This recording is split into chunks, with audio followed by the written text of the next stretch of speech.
माँ कौशल्या जी पहुंची, राम जी को पकड़ कर ले आई, मारी नहीं उनको आए, बड़े प्रेम से ले आई चक्रवर्ती जी महाराज के पास।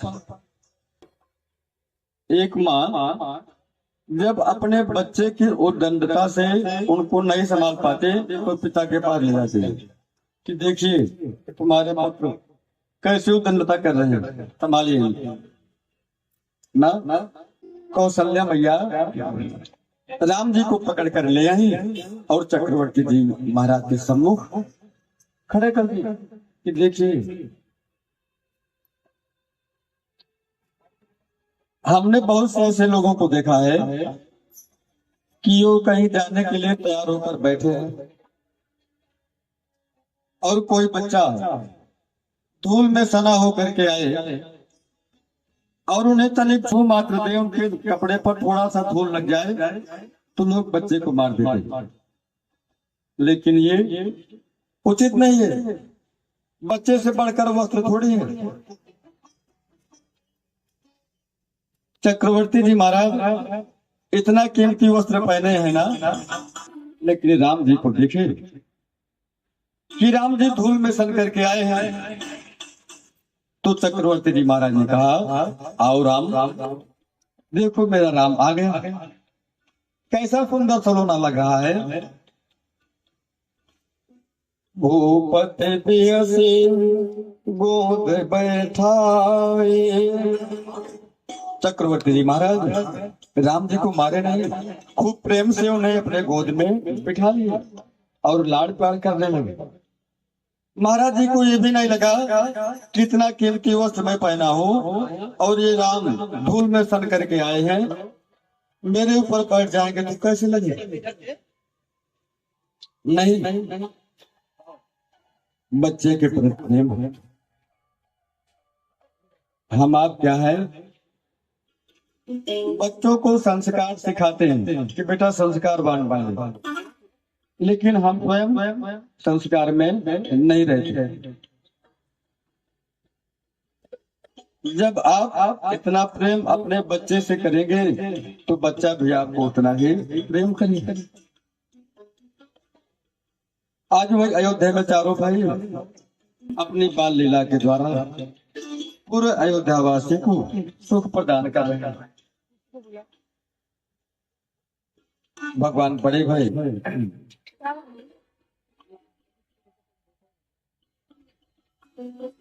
मुंडन संस्कार भया, उपनयन संस्कार भया, यज्ञोपवीत संस्कार भया। चारों भाई गुरुकुल में पढ़ने जाते हैं। चारों भाई गुरुकुल से पढ़ करके अयोध्या आए हैं।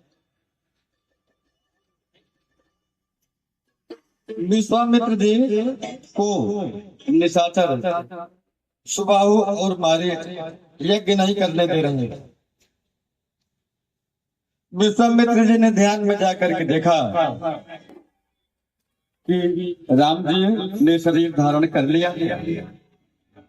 विश्वामित्र जी अयोध्या आए, यज्ञ रक्षार्थ राम और लक्ष्मण जी को मांगकर बक्सर ले आए हैं, ताटक वन में निवास कर।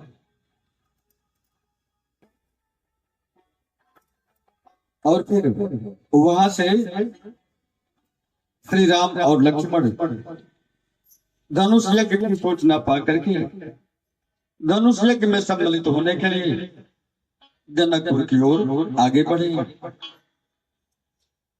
जब प्रभु आगे बढ़े तो रास्ते में उन्हें गौतम ऋषि का आश्रम दिखाई पड़े, जहां पर उनकी पत्नी अहिल्या जी पत्थर की शिला की हो गई। भगवान ने अपने चरण रथ के द्वारा अहिल्या को मुक्ति प्रदान कर अहिल्या योगाग्नि से भगवान के धाम को प्राप्त भई।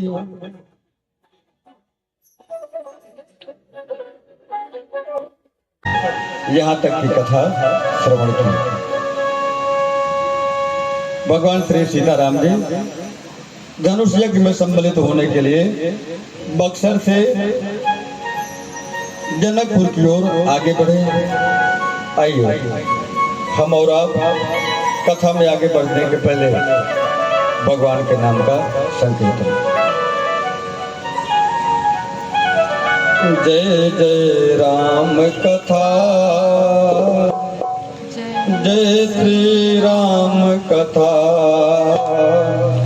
जय जय राम कथा, ओ जय श्री राम कथा, जय जय राम कथा, जय श्री राम कथा, जय जय राम कथा, जय श्री राम कथा। कथा श्रवण कर मिट जाती है, कथा श्रवण कर मिट जाती है, श्रवण कर मिट जाती है, श्रवण कर मिट जाती है, जन्म जन्म की जन्म जय जय राम कथा, जय जय राम कथा, जय श्री राम कथा।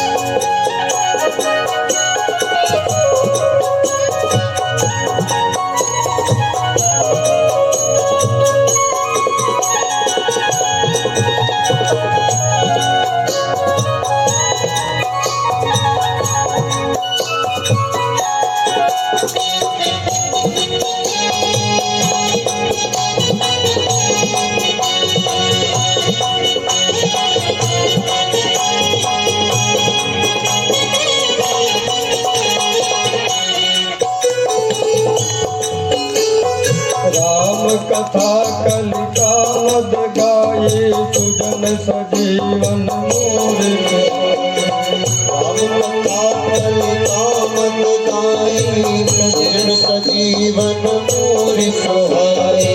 बुध देव राम सकल जन रंजन, राम कथा कलिका बुध श्याम सकल जन रंजन, राम कथा कल कल सुख भंजन।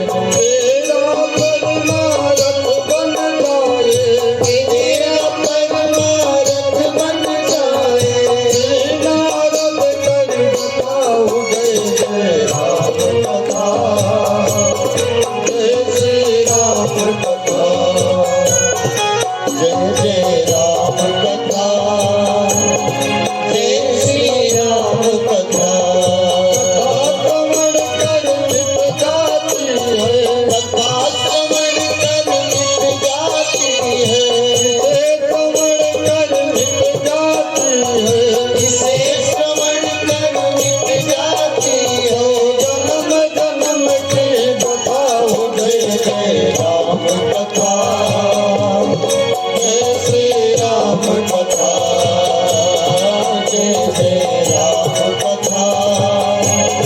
जय श्री राम कथा।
राम कथा सस किरण समाना, सत चकोर करहि जहि पाना।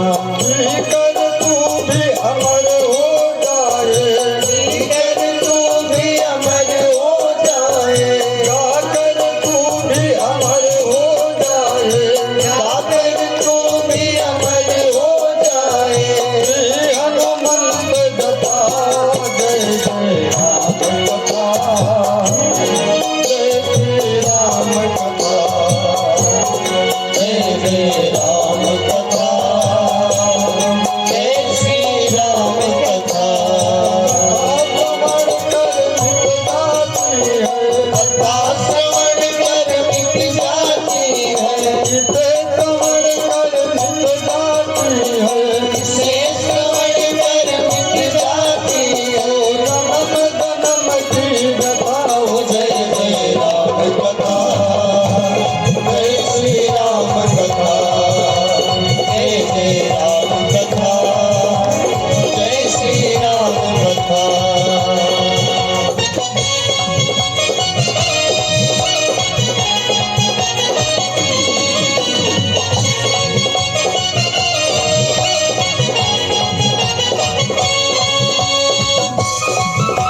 कहीं माता का दुख भागा। रामचंद्र गुण करने लागा, कहीं माता का दुख भागा। तेरा भी सब दुख भागेगा, मेरा भी सब दुख भागेगा, मेरा भी सब दुख भागेगा। मेरा भी सब दुख भागेगा। फांसी का कर जता हो जय जय राम कथा, जय श्री राम कथा। जय श्री राम कथा,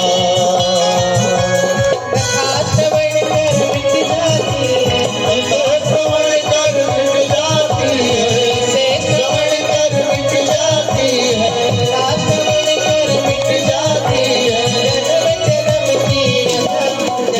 राम कथा, जय श्री राम कथा, जय जय राम कथा, जय श्री राम कथा, जय जय राम कथा, जय श्री राम कथा, जय जय राम कथा, जय श्री राम कथा।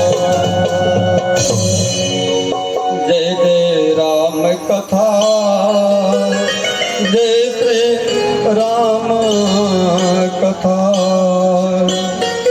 कथा व्यथा का हरण करती है। कब? कभी जब ये सुनी जाए।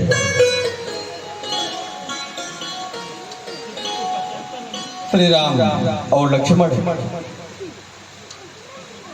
गुरुदेव भगवान विश्वामित्र जी के साथ धनुष यज्ञ में सम्मिलित होने के लिए जनकपुर की ओर आगे बढ़े हैं। प्रसन्न मन से आगे बढ़ रहे हैं। अचानक गुरु जी ने देखा राम की ओर, तो राम जी के जो हमेशा भगवान श्री राम प्रसन्न मुद्रा में रहने वाले, अति प्रसन्नता में रहने वाले भगवान श्री राम,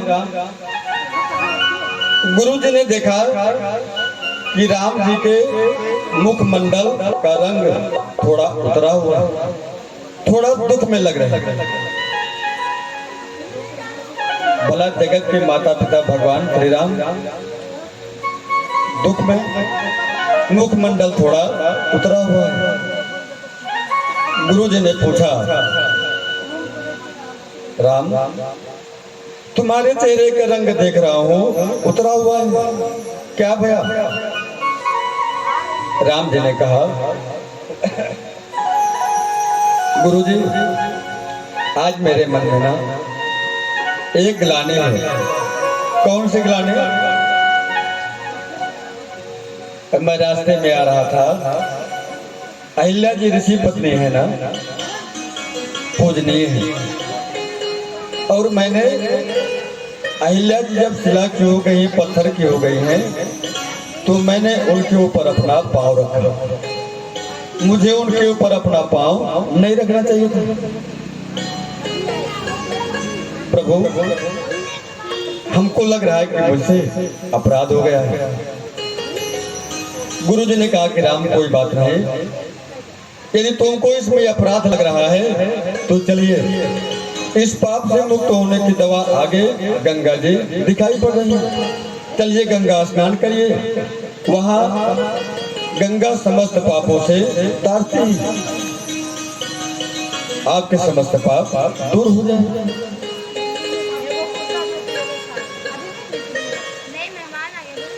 भगवान श्री राम और लक्ष्मण गए हैं, गंगा स्नान किए, और गंगा स्नान करके तट पर आते हैं तो विश्वामित्र जी श्री राम लक्ष्मण मुनि ऋषियों को बिठाकर गंगा जी के अवतरण की कथा उन्हें सुना रहे हैं। कल गंगा तट तक कथा पहुंची थी, तो आज गोमती तट वाली कथा प्रारंभ है। भगवान वहां से स्नान करके निकले और को प्रसन्न मन से जनकपुर की ओर आगे बढ़े। कई कहते हैं कि जब कोई कार्य प्रसन्न मन से किया जाता है तो उसका परिणाम भी अलग निकलता है। भगवान प्रसन्न होकर चल रहे हैं, कहा जनकपुर की तरफ। हरसी चले मुनि वृंद सहाया, हरसी चले मुनि वृंद सहाया, हरसी चले मुनि वृंद सहाया,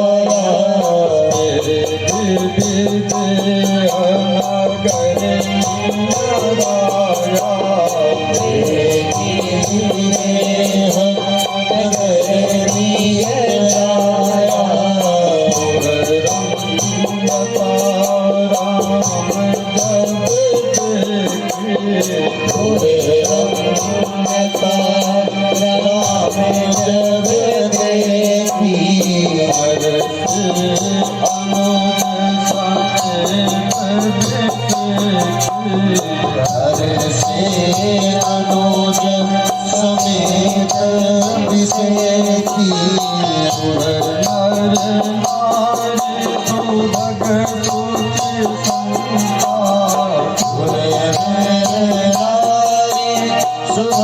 सोई संता,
हरसी चले मुनि वृंद सहाया, बेगी विदेह नगर नियराया, बेगी विदेह नगर नियराया। भगवान श्री राम और लक्ष्मण प्रसन्न होकर विश्वामित्र जी के साथ जनकपुर की तरफ चले। थोड़े समय में विदेहराज नगर जनकपुर निकट आया।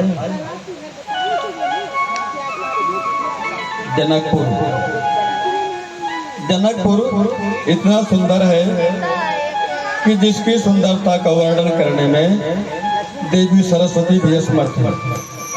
सुंदर ऐसा कौन सा जीव है, कौन सा व्यक्ति है जिसे सुंदरता अच्छी न लगती? सुंदरता, स्वच्छता सबको अच्छी लगती है ना। जनकपुर इतना सुंदर है कि उसकी सुंदरता मन को मोह लेने वाली है। और फिर जहाँ पर साक्षात जगत जननी देवी सीता ने शरीर धारण किया है जनकपुर, उसके बारे में क्या वर्णन किया जाए। जगदम्बा जहाँ अवतरी सोपुर बरने न जाए, रेत सेत सुख संपत्ति नित नूतन अधिकार। जहाँ पर साक्षात जगदम्बा ने जगत जननी सीता जी ने शरीर धारण किया है जनकपुर में, वहाँ के बारे में जितना वर्णन किया जाए वही कम है। और सबसे बड़ी बात जनकपुर के सब नर नारी ना, पुर नर नारी सुभग सुचि संता, धर्मशील ज्ञानी गुणवंता, धर्मशील ज्ञानी गुणवंता। जनकपुर के सब नर नारी धर्मशील हैं, ज्ञानी हैं और दयावान हैं। क्यों जानते हैं? ये विजयराज जनक जी का प्रभाव है। जैसा घर का मुखिया जैसा रहता है, वैसे घर के पूरे सदस्य बन जाते हैं। घर का मुखिया, यदि घर का मुखिया सामर्थ्यवान है तो घर के बच्चे और पत्नी सब अमीर रहेंगे, सब सामर्थ्यवान रहेंगे ना। और यदि घर का मुखिया गरीबता में जी रहा है, कर्ज में जी रहा है, तो परिवार कभी खुशहाल नहीं हो सकता। विजयराज जनक जी का जीवन क्या है? सम्माननीय है, आदरणीय है। वही कारण है कि आज जनकपुर के सब जितने नर नारी सब ज्ञानवान हैं, दयावान हैं और सबसे बड़ी बात सब संत हैं। जैसे लोहा लोहे को खींचता है, लोहा लोहे को ही काटता है ना। राम जी क्या है? धर्म की प्रतिमूर्ति है। रामाय राम भद्राय रामचंद्राय वेधसे, रघुनाथाय नाथाय सीताया पतये नमः। राम जी क्या है? धर्म की प्रतिमूर्ति है। इसलिए भगवान श्री राम जनकपुर में जाकर के प्रवेश कर गए।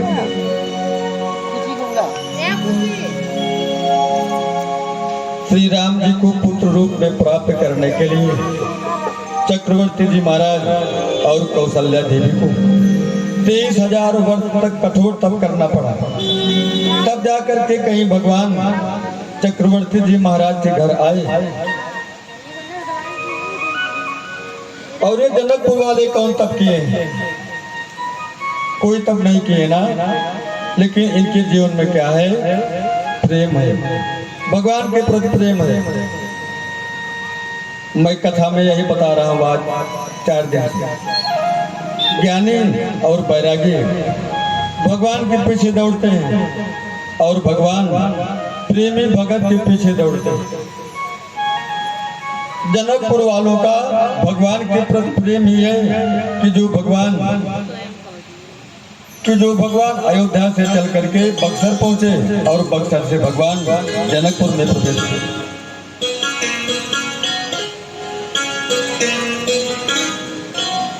जनकपुर के बाहर एक आम का बड़ा सुंदर सा बगीचा है। विश्वामित्र जी ने निर्णय किया कि धनुष यज्ञ में केवल मेरा निमंत्रण है, राम और लक्ष्मण जी का न्योता नहीं है। और मैं बिना निमंत्रण के अपने साथ में राम और लक्ष्मण जी को ले जाऊं, कहीं इनको किसी ने कुछ कह दिया तब कि आप बिना निमंत्रण के आए हैं। और दूसरी बात, राम और लक्ष्मण जी कोई साधारण परिवार से नहीं है, चक्रवर्ती सम्राट के लड़के हैं। अगर इन्हें कोई कुछ कह दिया कि आप दोनों को निमंत्रण कौन दिया, कौन बुलाया आपको, तो फिर बहुत निंदनीय होगा। इसलिए विश्वामित्र जी ने विचार किया कि मैं यही आम के बगीचे में राम और लक्ष्मण जी को लेकर रुक जाता हूँ और अपने आने की सूचना जनक जी को भेजता हूँ। जनक जी आम के बगीचे में आएंगे, मुझे और राम और लक्ष्मण जी को देखेंगे। अगर कहेंगे तो मैं इनको दोनों को अपने साथ जनकपुर ले चलूंगा, नहीं तो फिर तब देखूंगा क्या करना।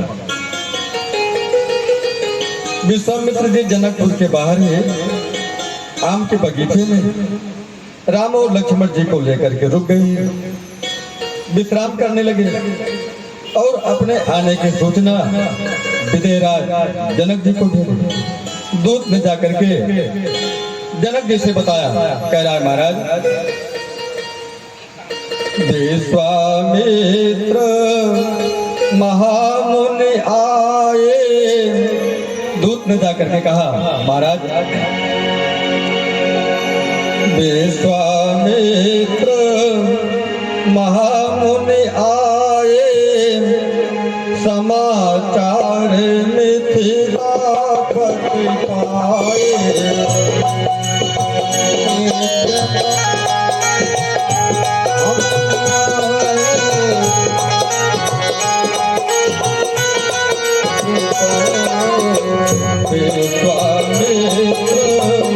विश्वामित्र महामुनि आए, विश्वामित्र महामुनि आए, समाचार मिथिलापति पाए।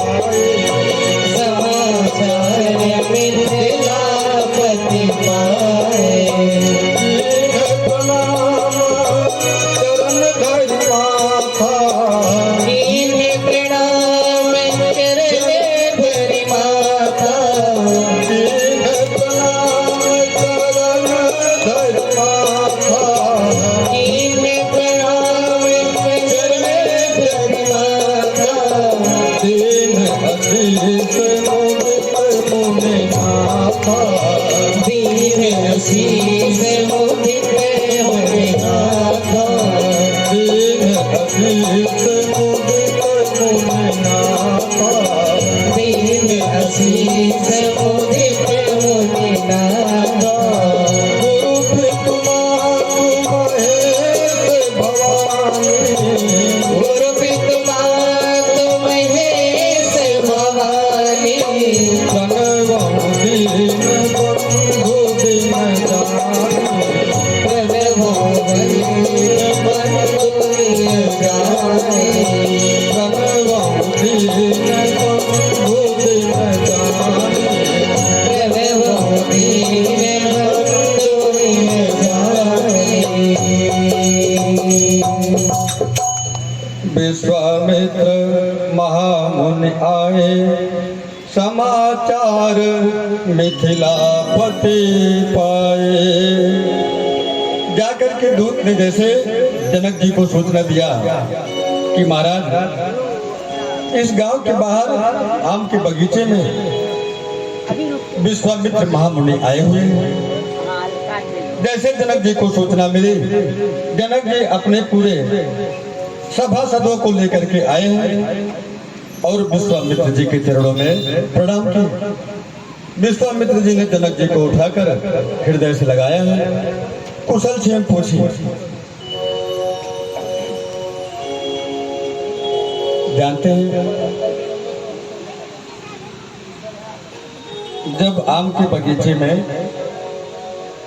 जनक जी पहुंचे हैं विश्वामित्र जी के पास, उन्हें प्रणाम करना है, तो वहां विश्वामित्र जी के पास राम और लक्ष्मण जी नहीं है। ये कहाँ चले गए? इन्होंने मन में विचार किया कि गुरु जी यहाँ पर रुके हुए हैं। इस शिष्य और गुरु को संबंध दर्शा रहा है कि शिष्य और गुरु के बीच का क्या संबंध है, क्योंकि श्री रामचरितमानस क्या है, जीना सिखाते हैं। ये दर्पण है, शीशा, कि यदि आप 9 दिवस कथा को ध्यान से सुन लेंगे तो स्वयं में क्या कमी है ये सब दिखाई पड़ता है। श्री राम और लक्ष्मण जी ने मन में विचार किया कि गुरु जी यहाँ आम के बगीचे में रुके हुए हैं, ये सुबह पूजा करेंगे, इनको पूजा करने के लिए फूल लगेगा, हवन करने के लिए लकड़ी लगेगी, जल लगेगा। चलिए देखिए कि यहाँ बाग में सब कहाँ पर है, इसकी व्यवस्था करके लाई जाए। राम और लक्ष्मण जी चले गए हैं फुलवारी में आम की लकड़ी और पुष्पदल की व्यवस्था देखने के लिए। इतने में जनक जी आए हैं, विश्वामित्र जी को प्रणाम किया और जब दोनों बैठे आपस में तो ये जगत की चर्चा नहीं कर रहे हैं, भगवान की चर्चा कर रहे हैं, सत्संग कर रहे हैं। जीव का यही स्वभाव है, जब कोई सांसारिक व्यक्ति बैठता है तो जगत की चर्चा करता है, फलाने ढिमाके की चर्चा करता है। और यदि कोई भगवान का भगत बैठता है तो भगवान की चर्चा करता है। भगवान की चर्चा आप करेंगे, भगवान की कृपा बरसेगी और मन में उनका आशीर्वाद मिलेगा। यहाँ पर विश्वामित्र और जनक जी में सत्संग छिड़ गया, प्रारंभ हो गया। इतने में राम और लक्ष्मण फुलवारी का दर्शन करके आ गए। विश्वामित्र जी को प्रणाम करते हैं।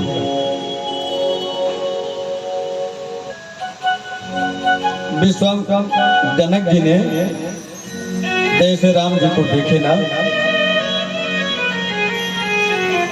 देखे तो देखते ही रह गए। ऐसे ही हमारे सामने सरकार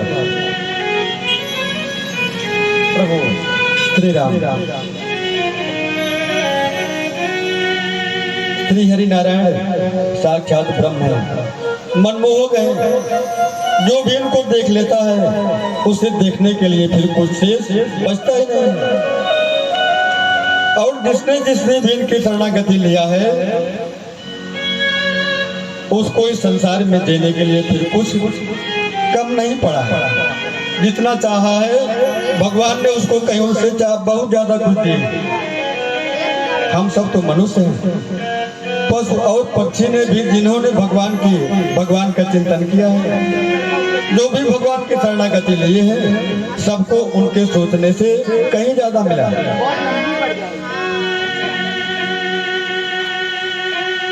जनक जी राम जी को देखे तो देखते ही रह गए। अब तक जो सत्संग कर रहे थे ना, उन्होंने विश्वामित्र जी से कहा कि ऋषिवर, आज ये जनक आपको सत्संग बंद करने के लिए कह रहा है। क्या भया राजन?